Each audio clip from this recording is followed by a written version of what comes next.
पांच दहशतगर्द कैसे घुसे हम, मुझे भारतीय होने का गर्व है। ये चर्चा इसलिए हो रही है क्योंकि हाल में ही जो युद्ध हुआ वो एक सूचना का युद्ध था।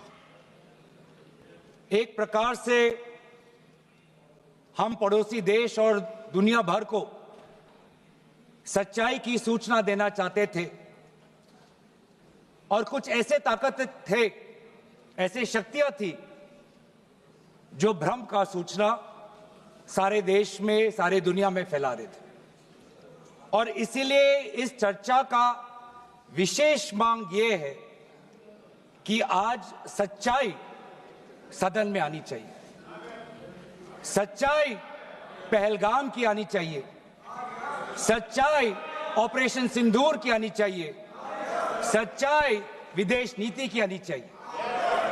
और यही आज हमने सूचना का जो युद्ध की बात हम कर रहे हैं वो आज हमने आदरणीय राजनाथ सिंह के भाषण में सुना। बहुत से सूचनाएं दी उन्होंने, बहुत से जानकारी दी, लेकिन रक्षा मंत्री होने के नाते ये नहीं कहा कि पहलगाम में दहशतगर्द कैसे आए। ये नहीं कहा कि बेसारन में जहां पर 1000 लोग जाते हैं, खुशियां मनाते हैं, कैसे 5 दहशतगर्द वहां पर जाकर 26 लोगों की गोलियों से छलनी करते हैं। ये बात, ये सूचना रक्षा मंत्री ने नहीं दी। यही है सूचना का युद्ध कि इतनी जानकारी देते हैं कि कभी कभी सवाल पूछना भी भूल जाते हैं। और आज ये है हमारे विपक्ष का कर्तव्य कि हम सवाल पूछेंगे देश हित में, राष्ट्र हित में। आज देश ये जानना चाहता है कि वो 5 दहशतगर्द कैसे घुसे और उन दहशतगर्दों का भी मकसद था। पाकिस्तान से आए हुए वो दहशतगर्दों का क्या मकसद था? उनका मकसद था कि जम्मू कश्मीर की अर्थव्यवस्था को तनाव करना, विनाश करना। उनका मकसद था कि भारत देश में एक सांप्रदायिक वातावरण का जन्म देना। उनका मकसद यह था कि भारत और पाकिस्तान का एक हाइफिनेशन होना, यह था उनका मकसद।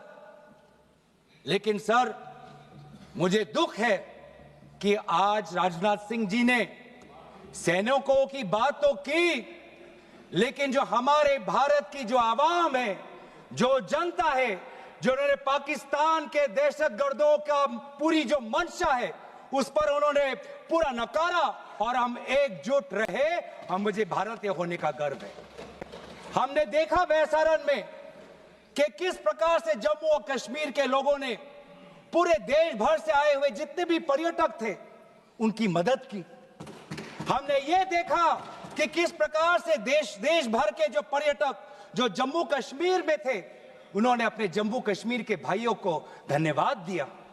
हमने ये भी देखा कि कैसी एक विधवा हिमांशी नरवाल ने कहा कि मैं नहीं चाहती कि मेरे जो पति जिसको लेके आज राजनीति हो रही है उसके शव पर देश में हिंदू मुसलमान की राजनीति हो, मैं नहीं चाहती। यह है हमारे देश की संस्कृति और यह था मंशा पाकिस्तान का। और मैं ये भी गर्व महसूस करता हूं कि सारे विपक्षी राजनीति दल, हम सब एकजुट होकर, राहुल गांधी जी ने एक साफ साफ कहा कि हम सरकार के साथ हैं और सरकार को पाकिस्तान को एक ठोस मजबूत कदम देना ही पड़ेगा। लेकिन देश ये भी जानना चाहता है, वे 26 लोग जो जिनके परिवारों में आज कोई गुजर गया, वे ये भी जानना चाहता है कि 100 दिन गुजर गए और वे 5 दहशतगर्दियों को ये सरकार पकड़ नहीं पाई।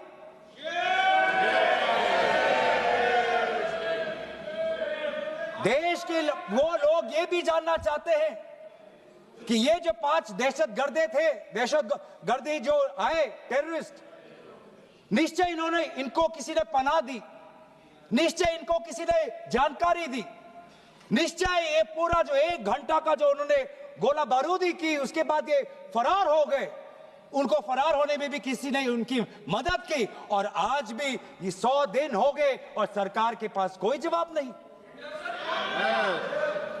आज आपके पास ड्रोन है, आपके पास पेगासस है, आपके पास सैटेलाइट है, वहां पे सीआरपीएफ है, वहां पे बीएसएफ है, वहां पे सीआईएसएफ है, वहां पे आदरणीय गृह मंत्री कुछ दिन पहले ही गए थे पूरा रिव्यू लेने के लिए, और आप किसी को पकड़ नहीं पाए। ये कैसी है, ये कैसा बंदोबस्त? आपने कहा कि आर्टिकल 370 के चले जाने के बाद जम्मू कश्मीर सेफ है, जम्मू कश्मीर में आइए, लोग आए, लोगों ने अपने आप को सुरक्षित महसूस किया। लेकिन बेसारन में देखा कि कितने वो निहत्थे थे, कितने वो असहाय थे, कि लगभग 1 घंटा लगा एक एम्बुलेंस उनके पास पहुंचने के लिए। पुलिस पर अगर आर्मी भी आई तो चल के आई। और सर, मैं वो नजारा भूल नहीं सकता, एक मां और एक बेटी चल के नीचे आ रही थी। एक भारत के सिपाही को देखा और सिपाही को देखकर वो रो पड़े, खुशी से नहीं, डर से, क्योंकि उनको लगा कि वे दहशतगर्द जिन्होंने सिपाहियों का यूनिफॉर्म पहनकर वहां पर लोगों को मारा, आज वही दहशतगर्द आज पहाड़ के नीचे उनका इंतजार कर। उस भारत के सिपाही को कहना पड़ा कि मैं भारतीय हूं, तुम डरो मत, मैं भारतीय हूं, तुम सेफ हो, सुरक्षित हो। ऐसा दहशत उन्होंने महसूस किया। इस दहशत के ऊपर, इस डर के ऊपर आदरणीय राजनाथ सिंह एक शब्द तो कहते, आप एक शब्द तो कहते। ये आपकी भी जिम्मेवारी है राजनाथ जी, ये आपकी भी जिम्मेवारी है, रक्षा मंत्रालय का भी जिम्मेवारी है। बार बार हम ये देख रहे हैं सर कि आदरणीय गृह मंत्री जाते हैं, कहते हैं कि बहुत अच्छा बंदोबस्त हो गया है, टेररिज्म के हमने उनकी रीढ़ की हड्डी तोड़ दी। तब भी उरी होता है, तब भी बालाकोट, तब भी पुलवामा होता है, तब भी पहलगाम होता है। अंत में जाके जिम्मेवारी कौन लेता है? जम्मू कश्मीर के लेफ्टिनेंट गवर्नर नहीं। अगर जिम्मेवारी किसको लेनी पड़ेगी तो आदरणीय गृह मंत्री आपको लेनी पड़ेगी, नैतिक जिम्मेवारी आपको लेनी पड़ेगी। आप लेफ्टिनेंट गवर्नर के पीछे नहीं छुप सकते, आप लेफ्टिनेंट गवर्नर के पीछे ये केंद्र सरकार नहीं छुप सकती, क्योंकि गृह मंत्री खुद वहां पे थे कुछ ही हफ्ते पहले, खुद उन्होंने सिक्योरिटी का रिव्यू लिया कि आपके पास जानकारी नहीं थी। और सर, ये सरकार इतनी कमजोर, ये सरकार इतनी बुज़दिल कि आज उन्होंने इस सर में, क्योंकि उन्होंने अगर इसका किसी का दोष दिया तो टूर ऑपरेटर्स को दोष दिया कि टूर ऑपरेटर्स बिना अनुमति के द्वारा, बिना लाइसेंसेस के द्वारा लोगों को बेसारन ले जा रहे, हमें तो पता ही नहीं था। ये है इनका कारण, ये बताना चाहते हैं। तो सर, यही तो दुख की बात है कि कहीं ना कहीं एक सरकार में एक अहंकार आ चुका है। इंटेलिजेंस और सिक्योरिटी जो फ्रेमवर्क है, एस्टैब्लिशमेंट है, जो लोग हैं जो निर्णय लेते हैं इंटेलिजेंस और सिक्योरिटी की, आज उनमें एक अहंकार आ गया है कि चाहे जितनी भी बड़ी गलती हो उन पर कोई सवाल नहीं उठा सकता। लेकिन आज हम सवाल उठा रहे हैं, आज हम सवाल उठा रहे हैं, आज हम सवाल उठाएंगे। प्रधानमंत्री मोदी जी, आपको, आप सऊदी अरब में थे, आप जब वापस आते आपका पहला नैतिक कर्तव्य होता कि पहलगाम आप जाते, लेकिन आप पहलगाम नहीं गए, एक सरकारी कार्यवाही के लिए आप बिहार गए और चुनावी भाषण दिया। देश के मुखिया सऊदी अरब में थे, पूरा कार्यक्रम उन्हें संपूर्ण किया, वापस आए और वो पहलगाम भी नहीं जा पाए और बिहार में जाके चुनावी भाषण दे रहे हैं। अगर पहलगाम में कोई गया तो हमारा नेता राहुल गांधी गया।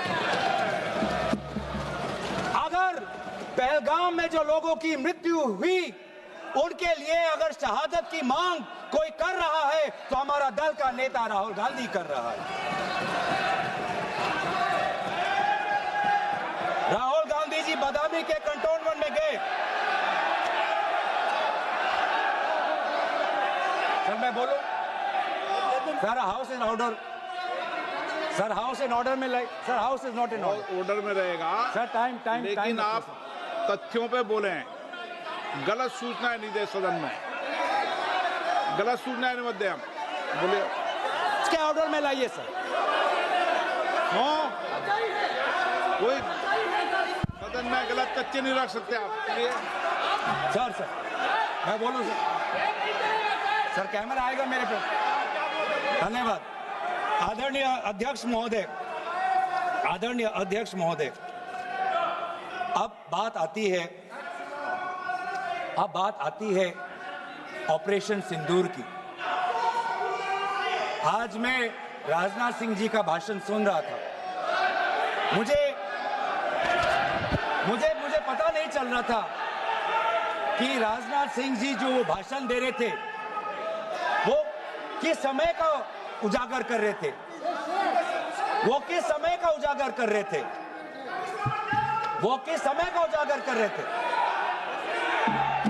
क्या वो 2016 के बाद क्या उन्होंने ये नहीं कहा कि हम घुस के मारेंगे और पाकिस्तान को आज वो उनका जो भी टेररिस्ट इंफ्रास्ट्रक्चर है उसको खत्म कर देंगे? वही बातें तब की, वही बातें पुलवामा की बात की कि पुलवामा के बाद आज हमारे लड़ाकू जहाज अब गए हैं, अब पाकिस्तान अब कभी भी भारत पर उंगली नहीं दिखा सकता। और उसके बाद आज दोबारा वही बातें कर रहे हैं। कि हम घुस के मारे, हमने ये किया, फलाना किया। और ये अब भी कह रहे हैं कि ऑपरेशन सिंदूर कंप्लीट नहीं हुआ, अधूरा है, क्योंकि कल को जाके दोबारा पाकिस्तान कर सकता है। ये खुद कह रहे हैं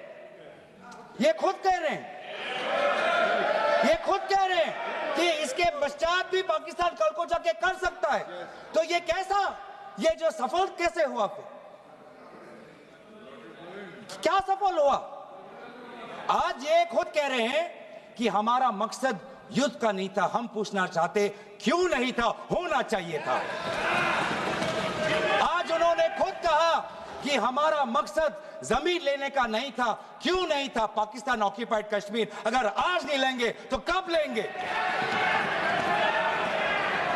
ये इन्होंने खुद कहा कि हमारा मकसद था टेररिस्ट के इंफ्रास्ट्रक्चर पर आक्रमण करना। तो क्या हमने उरी के समय नहीं किया? क्या हमने पुलवामा के समय नहीं किया?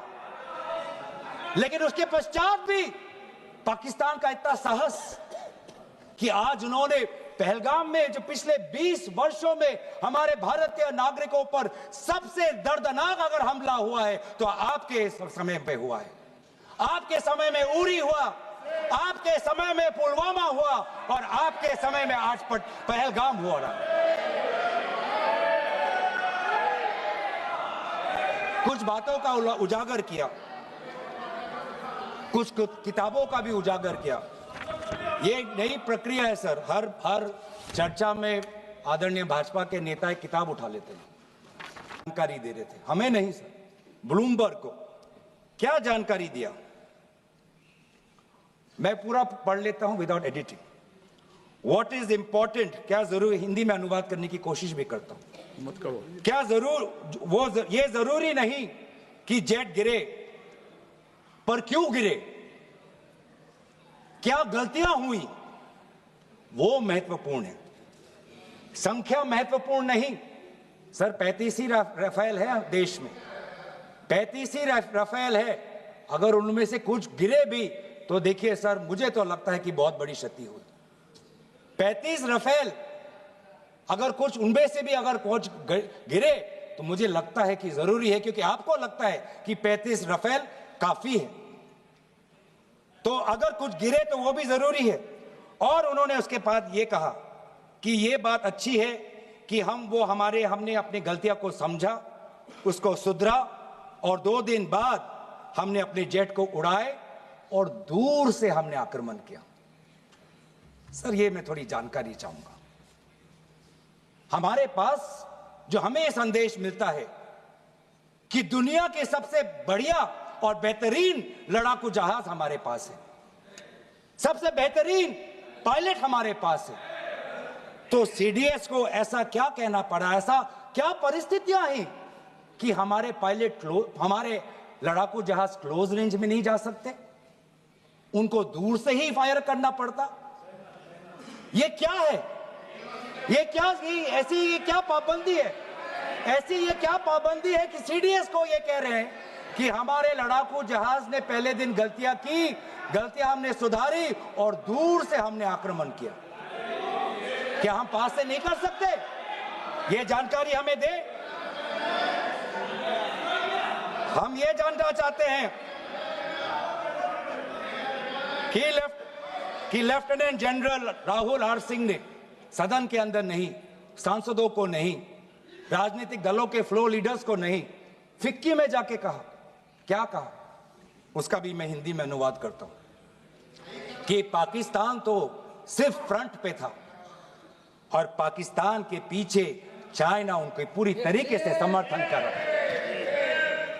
ऐसी कोई आश्चर्य की बात नहीं होनी चाहिए, क्योंकि पिछले 5 वर्षों में लगभग 80% मिलिट्री हार्डवेयर पाकिस्तान को सब पूरा चाइना से मिल रहा है।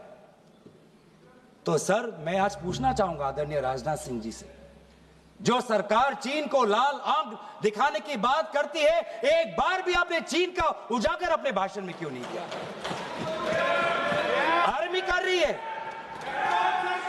आर्मी के कह रही है, आर्मी कहती है कि आज कि सिर्फ चीन और पाकिस्तान का ये 2 फ्रंट नहीं, अब 3 फ्रंट का भी हो सकता है, कन्वर्जेंस हो सकता है चीन, पाकिस्तान और बांग्लादेश को लेकर। लेकिन मैं सरकार को याद दिलाना चाहूंगा कि ये जो 2 फ्रंट की जो बात थी, इस बात की शुरुआत किसने की थी? इस बात की चेतावनी किसने दी थी? इस बात की चेतावनी इसी सदन में हमारे दल के नेता राहुल गांधी जी ने दी थी। और यही हम जानना चाहते हैं, यही हम जानना चाहते हैं कि आज जो युद्ध हुआ, इसमें पाकिस्तान को चीन से कितना समर्थन मिल रहा है। हम सेना से नहीं, आज हम आदरणीय राजनाथ सिंह जी से और प्रधानमंत्री मोदी जी से जानना चाहते हैं।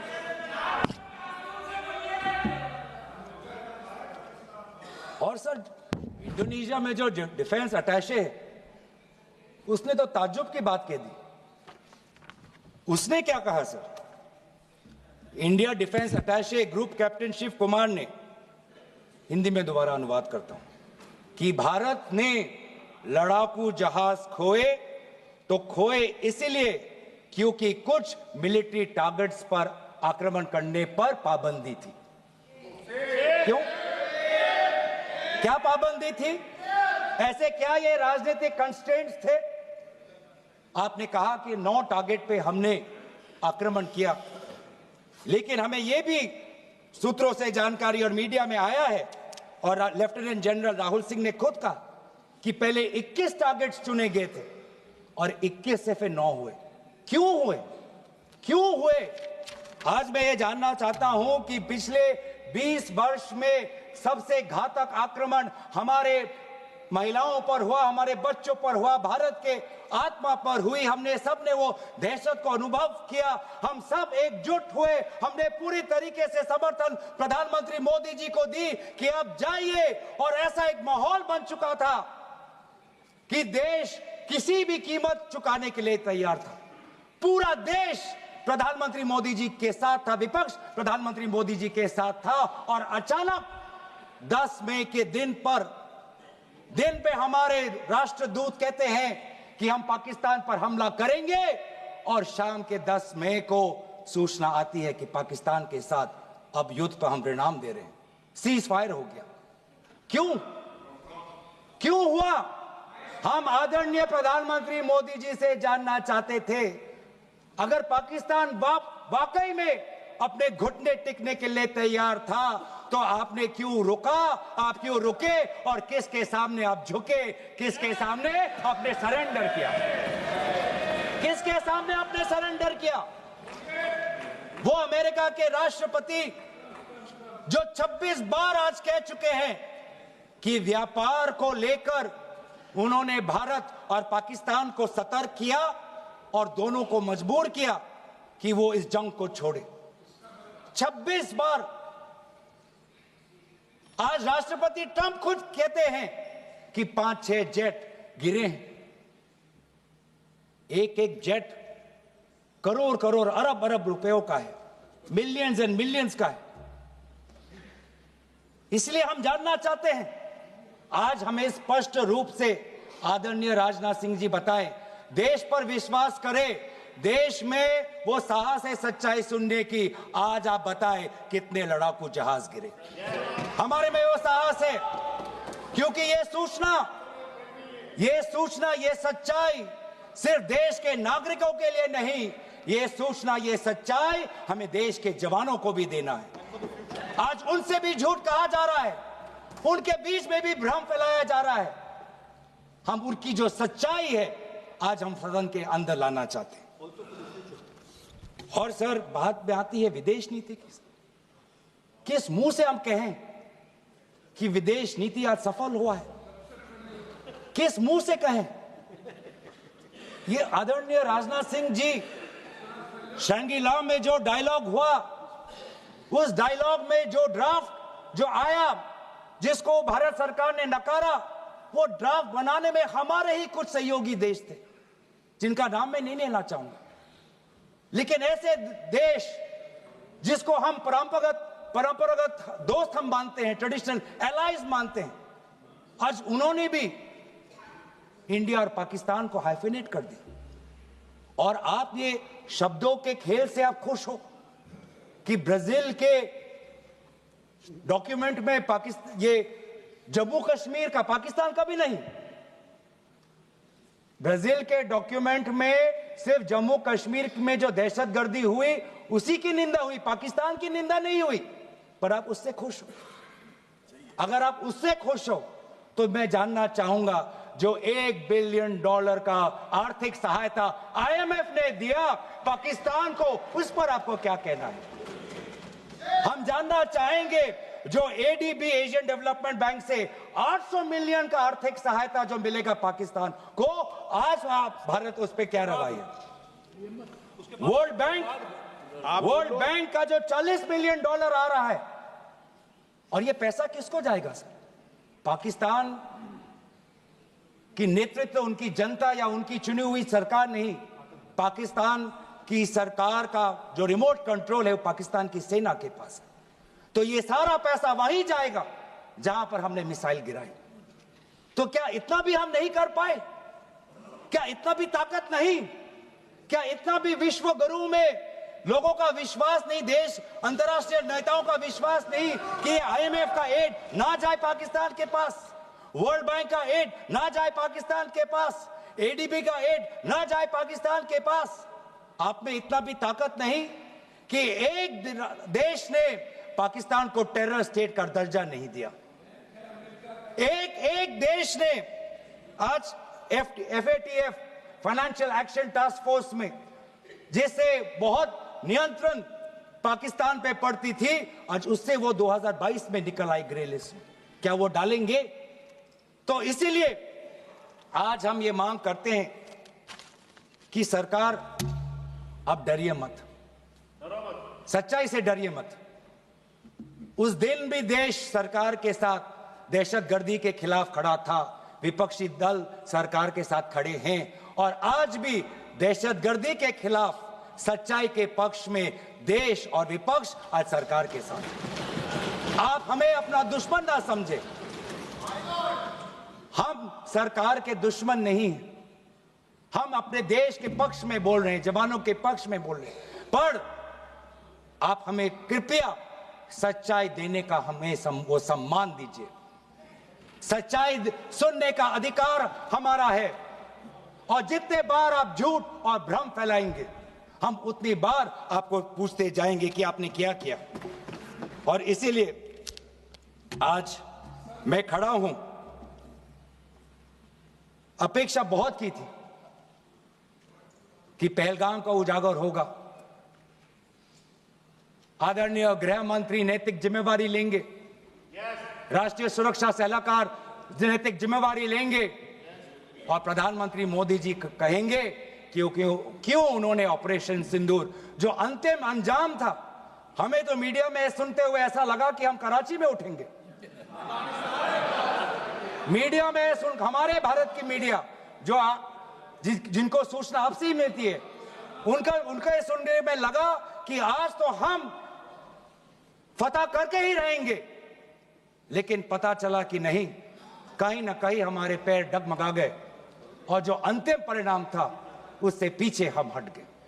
हमें पीछे नहीं हटना, हमें आगे बढ़ना है सच्चाई के साथ, लोकतंत्र के पक्ष में। इन्हीं बातों के साथ मैं अपना पक्ष समाप्त करता हूं। धन्यवाद। जय हिंद।